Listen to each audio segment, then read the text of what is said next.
The doorbell rang just before 11 p.m., an hour not meant for visitors, and certainly not for people who haven't been close in a long time. Outside, the Seattle rain was coming down hard.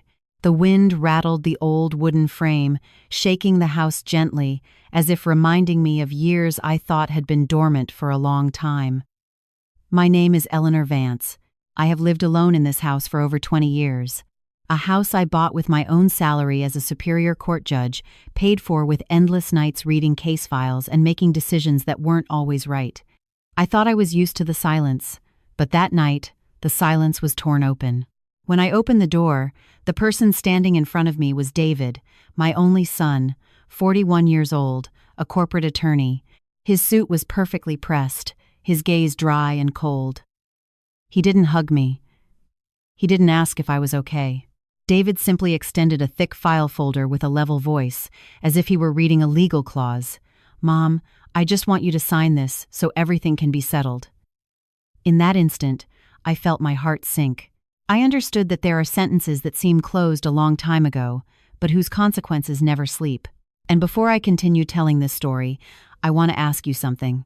Where are you listening to my story from? Leave me a line in the comments so I know how far the story of an old woman in Washington state has reached. David entered the house without waiting for an invitation. He knew this house better than I imagined. Every corner, every crack in the plaster, every slight creak of the hardwood floor when someone took a step. He placed his leather briefcase on the dining room table, opened it, and arranged the documents with care, as if he were preparing for a board meeting. I leaned against the doorframe and watched in silence, feeling something rise slowly in my chest. It wasn't fear, but something more familiar, the cold lucidity of years spent sitting in front of case files. "I just want everything to be clear," David said without looking at me. "The house is in your name, but you're not young anymore. I'm doing this to protect you." I stepped a little closer and looked at the black and white pages, filled with tight print. They were terms that weren't strange to me at all. Durable power of attorney, asset management, right of representation. Every line was like a fine thread. It looked light, but when pulled tight, it strangled until there was no air left. I recognized the order. The watermarks, even the font. Everything was carefully prepared. This wasn't the rushed work of a single afternoon. "Protect?" I asked with a calm that surprised even me. "Protect from what?" David closed the briefcase and finally looked at me. His eyes were no longer those of a son, but those of a lawyer evaluating the opposition's reaction. "From unnecessary problems. From people who could take advantage of you. I just want everything to be peaceful." I picked up the file and turned the pages one by one. My hand was steady, but my fingertips were freezing. I saw clearly the spaces for signatures, the boxes marked with yellow sticky notes. There was even a long addendum discussing the transfer of assets should the attorney in fact deem it necessary. "I don't need to read it all to understand, David," I said slowly. "You are asking me to hand over full decision-making power regarding this house." He nodded as if it were the most natural thing in the world. "It's just on paper, Mom. You're still here. Nothing changes." I left the file on the table. In that instant, I heard with clarity the ticking of the wall clock, regular and cold. The house was so quiet I could hear my own breathing. I didn't say a single word, but it was enough for the air between us to turn heavy. David twisted his mouth into a smile that didn't reach his eyes. "You've always been this stubborn," he said. "But you know something, Mom? You've signed things much heavier than this." The phrase fell into the middle of the living room like an invisible weight. I felt my blood slow down. Old images, endless afternoons in the courtroom, thick dockets, signatures traced in blue ink. It all came back at once, not noisily or violently, but silently, like a cold wind running down the back of my neck. "What are you talking about?" I asked, though deep down, I already knew. David crossed his arms and leaned back in the chair. "You understand better than anyone. Do you know how much a signature weighs? A single stroke can decide another person's fate. You've done that your whole life." I looked at my son, truly looked at him, for the first time. He was no longer the child I held by the hand to cross the street, nor the young man on his graduation day. He was the man sitting in front of me, serene, calculating, hesitating at nothing to use his own mother's past as leverage.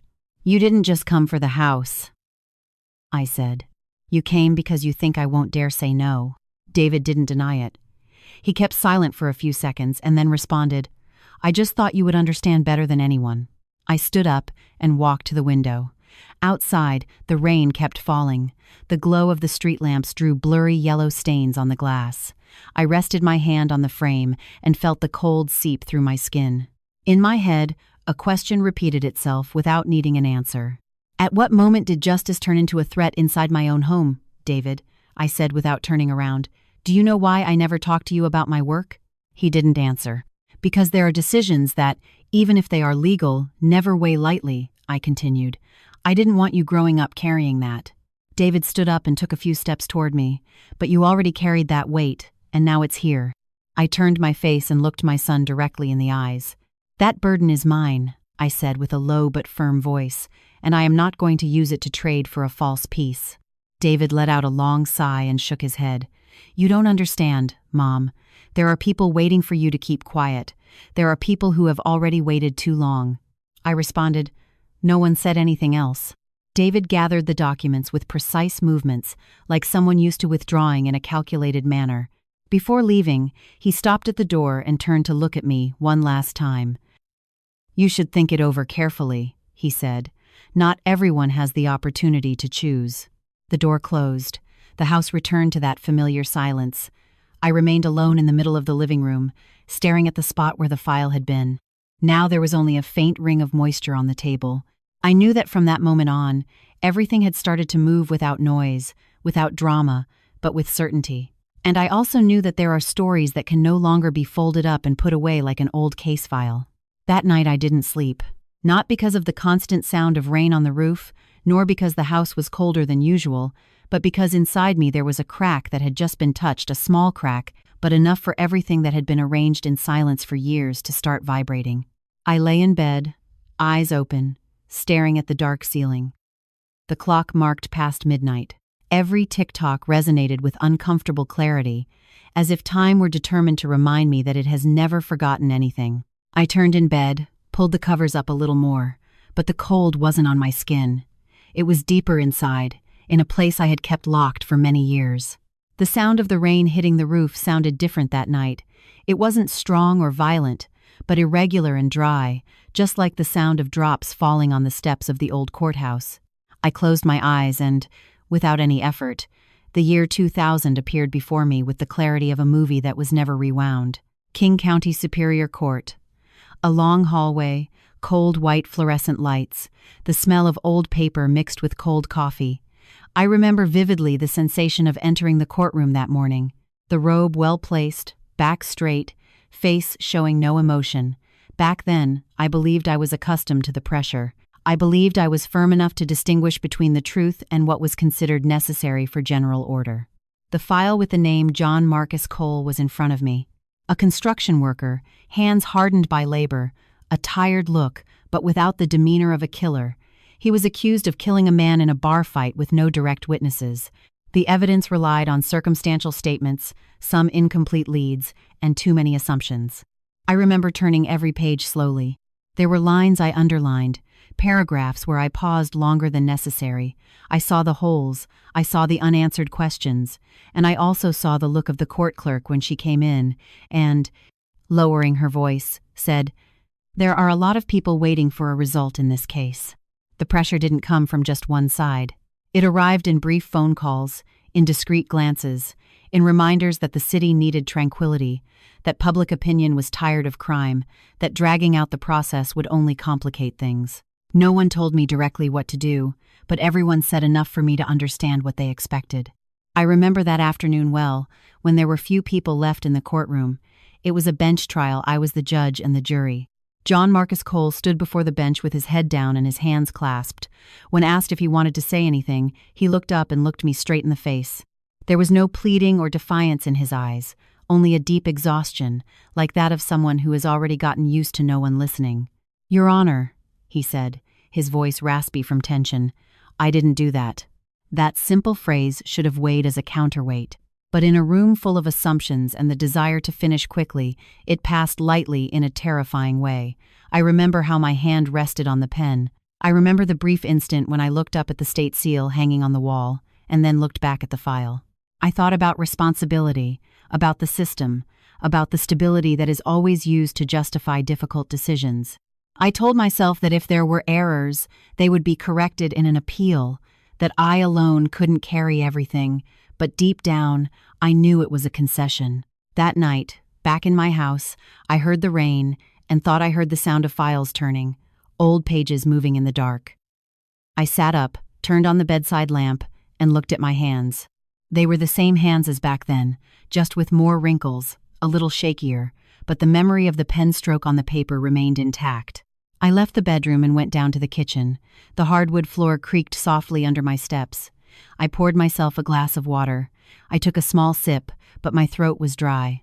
On the table, the yellow light fell on the smooth, empty surface. David's file was no longer there, but the sensation of being watched remained. I asked myself, if that year I had stopped a little longer, if I had ordered a deeper investigation, if I had accepted facing the personal consequences, would everything have been different? That question wasn't new. I had asked it many times in my life, but it had never appeared with such clarity as that night, when it was my own son using that past to force me to stay silent. I turned off the kitchen light and went back to the living room. Outside, the rain continued to fall, constant and patient. I stood by the window, watching the threads of water run down the glass. The year 2000 was no longer a distant memory. It had stepped out of the file, out of the locked drawers, and was standing inside this house, waiting in silence for me to face it.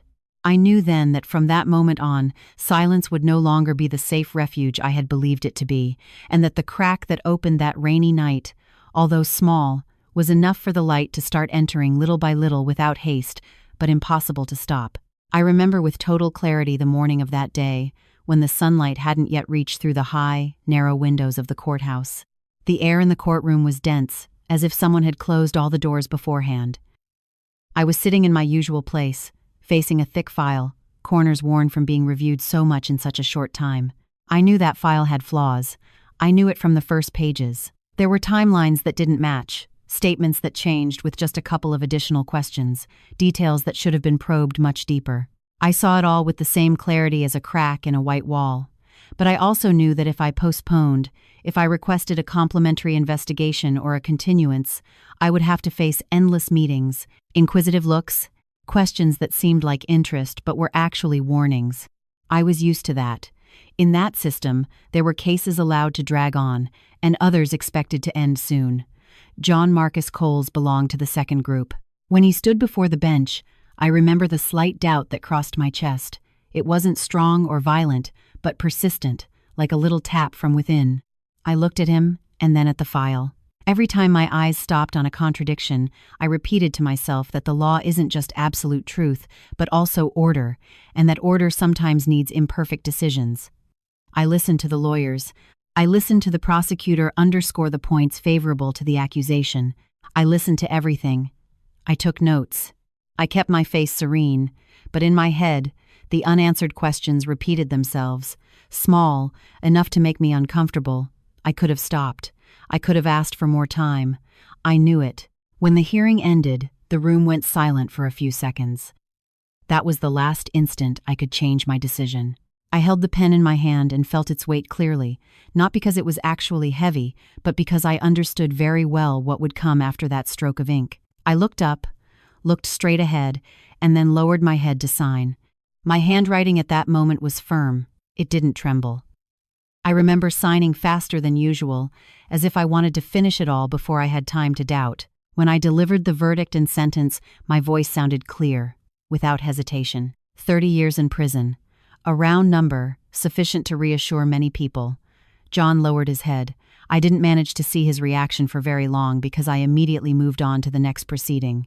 The job didn't allow me to dwell too long on a single face. The following days went by fast. The case was reported as concluded. I received discreet handshakes, measured praise, nothing too evident. No one mentioned the flaws. No one asked more. Everything was stored away carefully, just as the system knows how to do. 4 years later, I received a brief notice on an especially busy afternoon. John Marcus Cole had died at the Washington State Penitentiary in Walla Walla. The recorded cause was a prolonged illness. Nothing out of the ordinary. I read the notice among other files and then put it aside. I didn't have time to think too much, at least that's what I repeated to myself. But there is information that doesn't disappear just because one doesn't want to remember it. Sometimes, in hallway conversations, I heard someone mention that a new witness had appeared or that some detail of the old case was being questioned again. No one told me directly. Those stories just passed by, like blurry shadows. I didn't ask more either. I chose to stay immobile, trusting that time would do the rest. The file was officially closed a short time later. The red stamp fell firmly on the last page. I looked at that stamp with a sensation difficult to name. It wasn't relief, but not exactly heaviness either. It was like closing a door knowing that someone is still behind it and yet deciding not to look back. My career kept advancing. I was re-elected. I was assigned bigger and more complex cases. At ceremonies, my name was pronounced along with praise for my toughness, for my capacity to maintain order. I smiled, nodded, and played my role. No one knew or no one wanted to know that there were nights I woke up with a start, a name crossing my mind and vanishing immediately. I learned not to dwell on those thoughts. Every time I signed a new document, I reminded myself that I was doing what was necessary, that if I didn't do it, someone else would, that a single person cannot carry all the flaws of an entire system. Those reasonings sound very convincing when repeated long enough. Time passed, and I retired in a measured calm, without scandals, without investigations, everything just as I had imagined. A complete career, closed with order. I moved to the house in Seattle and started living slower days, striving to believe that the past had remained at rest inside the archives. But that night, after David left, when the house only preserved the sound of the rain and my own breathing, I understood something I had avoided for years. There are sentences that don't live on paper. They live in prolonged silences over years, in decisions legitimized by reasons and promotions. And although I had already signed, closed the file, and moved on, what I left behind continued to exist in silence, with patience, waiting to be named. Many years passed like that, without a clear mark, without an explosive moment that would allow me to say that everything started to change from there. The time after my retirement passed in calm, constant like the Seattle mornings covered in fog, where people get used to things appearing and vanishing without explanation. I learned to live slower, to brew coffee with more care, to read the newspaper later, and to avoid the news that might return me to those cold courthouse hallways. The news about John Marcus Cole reached me in a very everyday way. It wasn't through an official document or via old colleagues. It was one midday when I was sitting in a small cafe near Pike Place Market, and I heard two women talking at the next table. They were whispering about an old case picked up by a local podcast, about a construction worker who had been unjustly convicted, about a witness who had finally spoken after many years of silence. I didn't turn to look at them, but every word reached my ears with such clarity that my hand stopped midair, the coffee spoon suspended. That day, I returned home earlier than usual. I turned on the radio, changed the station, and heard that name once more, no longer with full name or complicated legal details. Just a brief note. There were indications of irregularities in an old case. The true witness had appeared, but the convicted man had died in prison many years ago. Everything was said with a neutral tone, as if it were just a piece of data needing an update. The true witness appeared too late. That phrase repeated in my head all afternoon. I sat in the living room, the sunlight entering sideways through the curtains and falling on familiar objects. Everything around me remained intact, calm, but inside I felt as if the floor had sunk just a little, not enough for others to notice, but enough to force me to grip the arm of the chair. I waited. Unconsciously, I waited for something else to happen, a letter, a call, an official notice, but nothing came. John's family didn't file a lawsuit. There was no request for a settlement, no press conference, no noise whatsoever. Their silence weighed heavier than any accusation. I asked myself how they had lived all those years, the wife, if she was still alive, the children, if they knew. I asked myself how they would have received the news of the exoneration, under what circumstances, with what feelings. But those questions stayed only in my head. I didn't seek answers. I didn't call anyone. I didn't review the file again. I told myself that it was all over, that now the truth had come to light, although late, and that I no longer had any role there. Some nights I turned on the TV just to have voices in the house. The news passed, The programs followed one another, and on very rare occasions the case was mentioned again in a brief sentence. Every time that happened, I got up and went to another room, as if physical distance could alleviate what I felt inside. I chose to forget, or at least that was what I repeated to myself for years. But forgetting isn't erasing. It's like placing a heavy object at the bottom of a closet and closing the door. Every time there is a noise, however slight, one knows it is still there. In nights of insomnia, I lay watching the shadows of the trees projected on the ceiling, thinking about that witness. I asked myself what had kept him silent for so many years. Fear, pressure, or simply waiting until there was no one left to save. John's family didn't sue. They kept a silence. That silence didn't look like resignation, but like a choice. And precisely that choice prevented me from saying that I had been forced to do something. No one knocked on my door, no one demanded explanations, no one forced me to remember. Everything gave me enough space to keep living as if the past had been buried with care.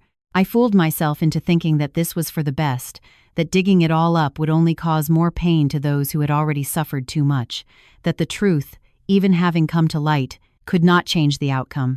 I repeated those reasons over and over until they became as familiar as a meaningless prayer.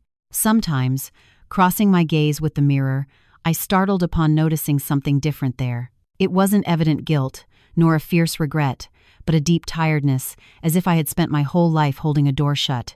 And now I needed even more strength just to keep watching it. I kept living, kept forgetting or pretending to forget. Those years passed without leaving a trace, without startles. And if anyone asked, I could say with honesty that I had done everything within my reach in my circumstances. I believed in the system. I believed in time. I believed that silence was a form of closure. Only, deep down, I knew I had never truly freed myself from that name. There it was, under the dust of quiet years, waiting for a barely perceptible brush to appear again, and I kept living with the fragile belief that that brush would never arrive. The truth didn't come to me like a heavy blow, but through small, scattered details that at first seemed to have no relation to each other. After the night David left the house, I lived in a state of silent alert, without panic, without uproar, just the constant sensation that someone was very close, even if I couldn't see them. I started reviewing the papers David had forgotten in his briefcase. Seemingly harmless copies, addendums that didn't require a signature. I wasn't looking for anything specific, but years of experience didn't allow me to overlook minute details. A name appeared at the end of a document, very faint, almost hidden under a seal. Sarah Cole. At first, it provoked nothing in me, a common name, nothing more. But when I looked at it again, my heart stopped for a brief instant. Cole. I left the file on the table, remained motionless for a few seconds, and then returned. I picked it up again. That name, together with the way the file had been prepared, with the certainty in David's voice, started to trace a line I had avoided for years. I didn't ask David. I knew if I did, he would answer as a lawyer, not as a son. Instead, I did what I was good at for a long time, investigating in silence. I called an old acquaintance at the court archives and only asked very general questions, like an older woman with curiosity about the past. I didn't say my name or mention David. It was a quiet conversation, a little longer than usual. "There's an old file," I said, taking care that my voice sounded neutral. "Did the defendant's family have any contact afterwards?" On the other end of the line, the woman kept silent for a few seconds, then let out a very slight sigh. "You're talking about the construction worker case, right?" I didn't answer immediately. My silence was enough. "There was a daughter," she continued. "She came to ask many years later. She didn't make a scene, just asked for copies of some documents. Her name is Sarah. Sarah." I felt that name like a weight resting on my chest. I thanked her, hung up, and sat for a long time in the living room. No further confirmation was needed. The pieces had fitted together in a cruel but painfully logical way. Sarah Cole was John Marcus Cole's daughter. She hadn't appeared with noise, hadn't sued, hadn't asked for a settlement. She entered this story with disturbing patience, waiting, letting time do its work. And when everything was far enough away, safe enough, she approached my son. I closed my eyes and tried to imagine the meeting between them. A middle-aged lawyer, sure of himself, convinced he controlled the situation, and a younger woman carrying a loss she didn't need to shout. I don't know what they said to each other, but I did know what Sarah wanted. It wasn't money. If it had been, she would have acted much sooner. It wasn't prestige. My prestige had been in silence too long to have any value. She wanted me to keep quiet. Again. That truth shuddered through me, not out of fear, but because it felt too familiar. I had already chosen silence. I had already believed that staying quiet was the least damaging way. And now, that same silence was returning. Not like a case file, but like a blood tie. David had chosen to put himself on that side. At first, that thought filled me with anger, but soon it was replaced by something deeper and more uncomfortable: disappointment. Not because David betrayed me, but because he knew me too well. He knew what I was afraid of. He knew how I had lived all those years, and he believed that, put in the same situation again, I would choose just like before. I remembered David's look when he said I had signed things much heavier than this. It wasn't a direct threat. It was a reminder, a way of telling me that my past was no longer just mine. I remained alone in the house, listening to the wind pass through the trees in the yard. That house had always been my refuge. But for the first time, I felt it fragile, not because someone wanted to take it from me, but because I understood I was trapped between two forces. On one side, the son I had raised, convinced he was doing the right thing. On the other, a daughter I had never met, but who had carried the consequences of my decision.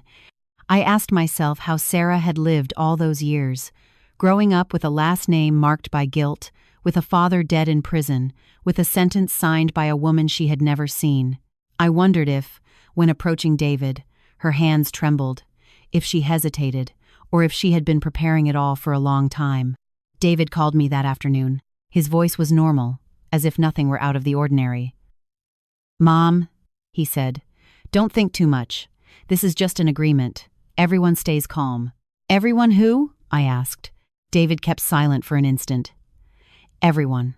I smiled barely, not because it seemed funny, but because I understood the emptiness of that answer. The tranquility David spoke of didn't include me, nor did it include the man who had died. It only included those who were still alive and had enough power not to be inconvenienced. "Do you know what she wants?" I asked with a lower voice. David didn't answer immediately. "I know enough," he said finally, "and I think you do too." The call ended in an uncomfortable suspension. I left the phone on the table and looked at the empty space in front of me. Everything was clearer than ever. The weight of the past wasn't returning with violence or noisy accusations. It was returning through blood, through seemingly reasonable decisions, through the people closest to me. And I understood that from that moment on, I was no longer alone facing my past. It had entered my family in a soft but irreversible way.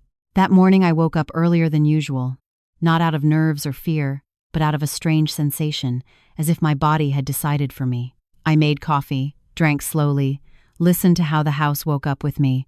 The phone didn't ring. There were no messages from David.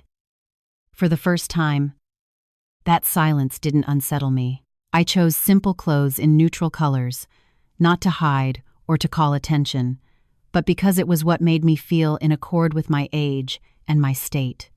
Before leaving, I stopped a moment in front of the mirror. The woman looking back at me was no longer a judge, nor a mother clinging to keep a family together. She was just a woman who had lived long enough to know that there are days that cannot keep being postponed. The drive to the district attorney's office in downtown Seattle felt familiar and strange at the same time. I had traveled those streets countless times in my life, but never from this place. I parked the car, got out, and felt the ground firm under my feet. The building was there, no bigger than in my memories, but the feeling upon entering was completely different. I no longer had power. I no longer had a title. I only had my name. In the reception area, a young woman looked up and watched me politely. "How can I help you?" "I want to make a statement," I said. My voice sounded so calm I surprised myself. "It's about an old case." The young woman nodded, handed me a form, and indicated for me to sit and wait. The waiting room wasn't full. There were some people sitting scattered about, each one carrying a story I didn't know, but which suddenly felt strangely close. I sat down, placed my purse to the side, and took a deep breath. No one looked at me. No one knew who I was. That sensation, instead of making me feel small, relieved me a little.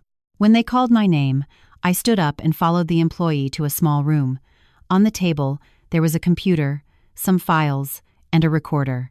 Across from me was a prosecutor of middle age with a serious, but not cold, face. He introduced himself briefly and then looked at me, waiting. "I am Eleanor Vance. I was a Superior Court judge." He nodded slightly, showing no surprise. I continued phrase by phrase. Without rushing, I spoke of the case of John Marcus Cole, of the points I saw and didn't pursue to the end, of the decision I made, and of the consequences that I now knew, although late, were irreversible. I didn't justify myself, nor did I condemn myself more than was appropriate.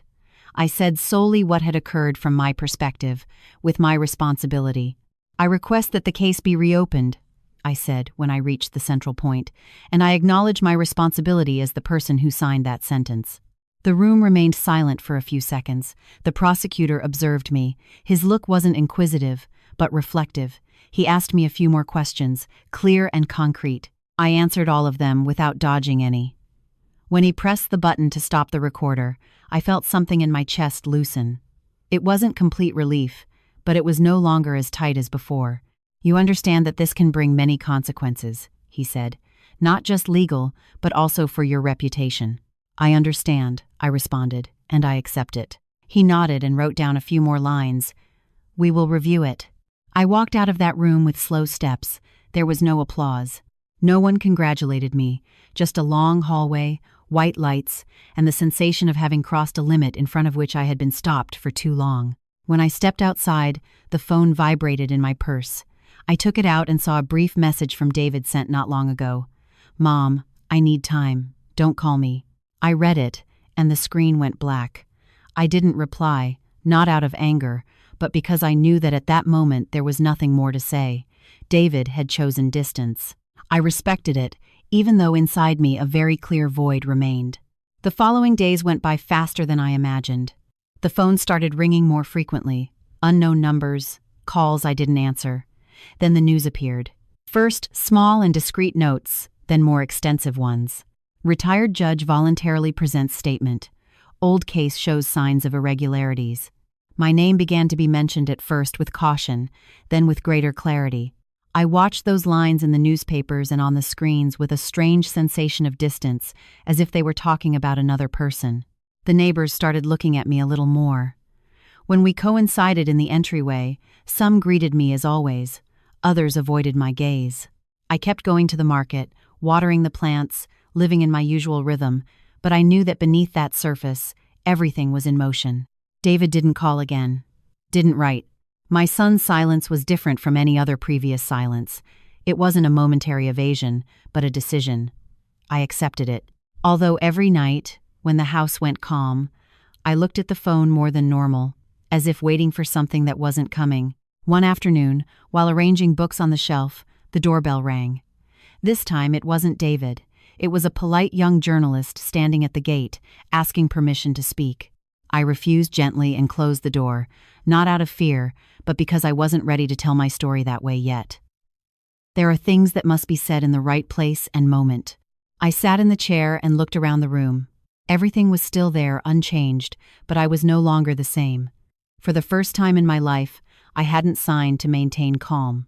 I had chosen to let everything break open, without knowing yet where it would lead. And in the silent movement of those days, I felt clearly that the path I had just taken didn't allow for turning back, although what lay ahead remained uncertain. The news didn't come to me like an explosion, but on a completely normal morning, I was wiping the table when the phone vibrated gently on the wood, a brief, neutral notice, without emotion. The case of John Marcus Cole had been reviewed. The final resolution would be announced that same day. I put down the cloth, sat up straight as if my body had been used to awaiting sentences for years.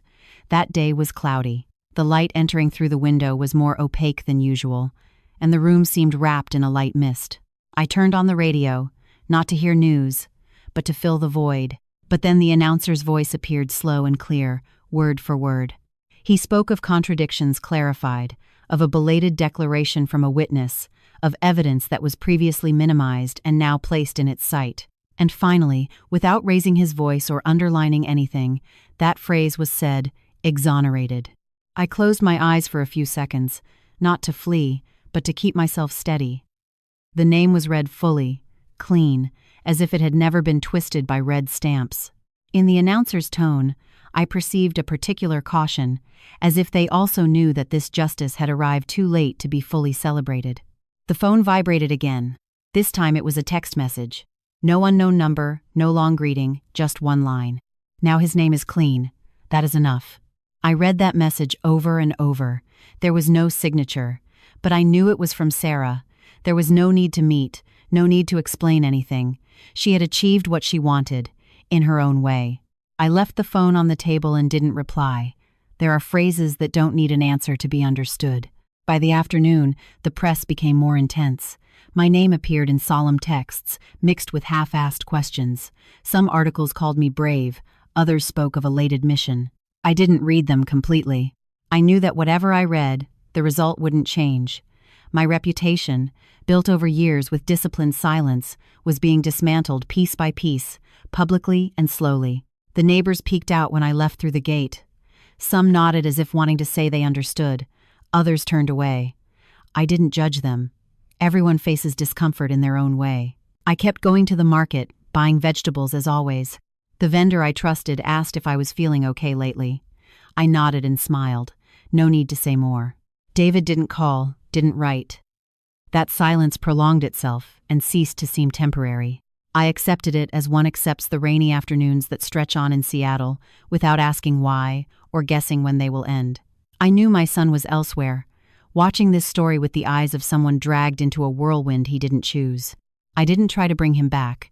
There are distances that only time knows how to work. Another morning, I received a call from the DA's office. They informed me briefly that the resolution had been officially recorded. The old file was closed with the exoneration. There were no praises, no reproaches, just a milestone marked. I thanked them, hung up, and stayed a long time in front of the window. Outside, a bus passed, kicking up spray from the wet road, and then everything settled again. Life continued. I thought of John in a different way than before, no longer as a name in a file, nor as a face before the bench. In my mind, he became a complete person, a worker with hardened hands, a father who perhaps taught his daughter to stand tall in silence. I don't know what he would have thought knowing this result. I only know that in the end, his name returned to the place that corresponded to it. Sarah's message remained there. I didn't delete it. Not because I wanted to keep it as a souvenir, but because I understood it was the last frontier between us. She didn't come to see me, and I didn't try to find her either. That absence, in some way, was a form of respect. Each had fulfilled her part. My reputation continued wearing away in conversations. There were programs that invited me to speak. I refused. Not out of fear, but because I didn't want this story to become a spectacle. I already said enough where I needed to say it. The rest no longer corresponded to me. At night, I arranged some old books, thick volumes of law, notes in the margins with handwriting I recognized as mine. I turned a few pages and returned them to the shelf, not to close them, but to put them in their place. I realized I no longer avoided things that reminded me. They no longer made my hands tremble. They only gave me back the memory of the path traveled, with its errors and its decisions. Once, standing in front of the mirror, I saw something different in my gaze. It wasn't pride, nor was it regret. It was a silent frankness. I was no longer looking to run from the questions. I didn't need to explain to anyone why I did this at that moment. In the end, the timing was no longer the most important thing. The phone vibrated again. It wasn't David.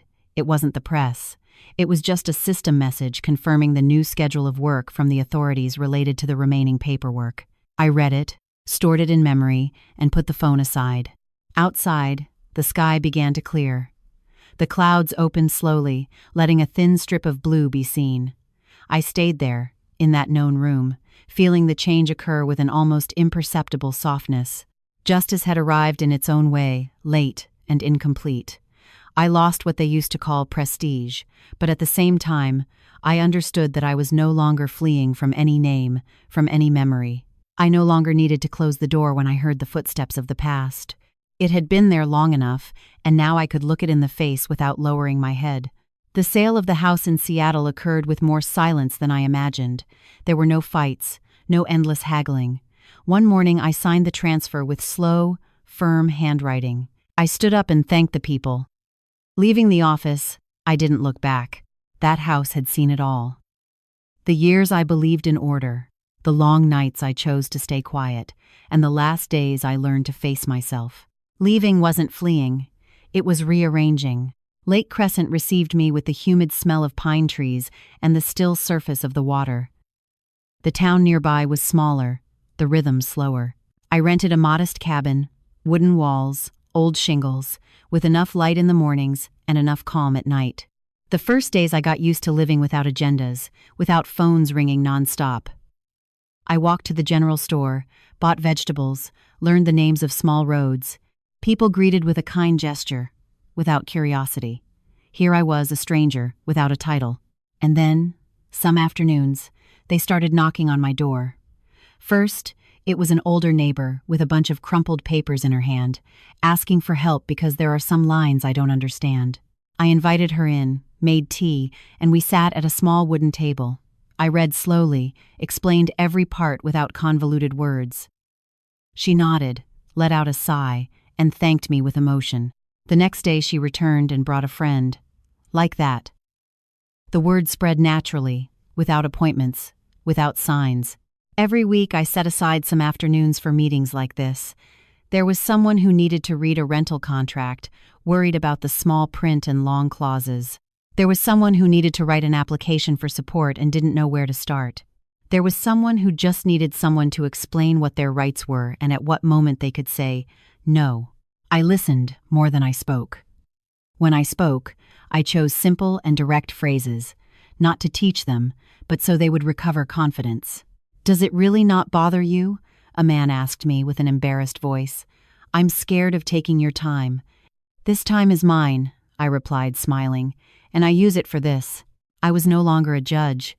There was no robe, no bench, no gavel. But every time I saw someone light up upon understanding what they had the right to do, I felt something familiar return. Not the power, but the meaning. I didn't sign for them. I didn't decide for them. I only helped them read, write, and understand. The choice was always theirs. On some rainy afternoons, the lake would become quieter than usual. I sat by the window. I listened to the rain fall on the shingles, similar and yet different to Seattle. I made tea, opened the door to whoever arrived late. We sat face to face, between the smell of damp wood and the sound of the rain. No one was in a hurry. The stories came and went softly. I learned not to take everything to bed. When night came, I cleared the table, turned off the lights, and let the house rest with me. Once, a young woman asked me, "What did you do before?" I stopped for an instant and replied without detours. "I worked in the legal field." She nodded and didn't ask more. I didn't tell more either. Not to hide, but because I didn't need to use the past to justify the present. What I did here spoke for me. The new rhythm taught me small things, that the morning could start by watering plants, that the midday meal could be fresh corn and seasonal fruit, that the night could pass without watching the clock. I started sleeping deeper. I no longer dreamed of case files. I no longer heard the rustle of papers inside my head. Upon waking, I remembered what I did the previous day and knew what I would do today. That clarity arrived in silence. Sometimes, while explaining a clause, I noticed my tone had changed, slower, warmer, less defensive. I no longer needed to maintain distance to protect authority. I sat at the same level. That, for me, was a way of healing. Without noise, without proclamations, just a small adjustment in the way of being. One night, when the house was already calm, I stayed alone at the table, organizing the papers reviewed during the week. I put them in envelopes, wrote clear notes so each person could take them and use them when needed. I looked at my hands and saw they no longer trembled, not because I had forgotten, but because I no longer had to contain anything. Before, I lived guarding everything. Now I lived saying what was necessary. In the moment and the right place, someone asked me why I chose this place by the lake. I answered simply, because here I can hear the water. They laughed. thinking it was a joke. I didn't explain further. I knew that sound, the still lake in the morning, the rain at night on the roof, had taught me to breathe evenly again. And when one breathes evenly, decisions become lighter. I didn't put a name to what I did. I didn't call it volunteering or reparation. I just did it. There were weeks with many people and quiet weeks. There were days I felt tired and said so, days I felt good and let that joy stay. I learned to allow myself to be human, not a symbol. Sometimes, upon turning off the light, I remembered an old phrase, brief and clear. It didn't sound like a slogan, but like an intimate reminder. Justice doesn't always arrive on time, but when it arrives, it demands that someone have the courage to speak. I didn't hang it on the wall. I left it in a quieter place, in the way I read a line, in the way I write an application, in the way I keep silent when appropriate. Night fell, and the forest sank into a soft shadow. I closed the door and went to the bedroom. There was no file on the table. There were no red stamps in my dreams, only a calm breathing and a deep sleep that arrived naturally. Recounting this up to here, I sit for a moment, as if I still hear my own breathing through the years somewhere. There are stories that don't end with applause, but with a very small peace inside. The night has already fallen, and sometimes silence isn't peace, but a price. Thank you for listening to me. If this story left you thinking, give it a like, subscribe, and leave me a line down below. If it were you, would you sign to leave everything in silence? Maybe your answer will give a voice back to someone who has lived too long in silence.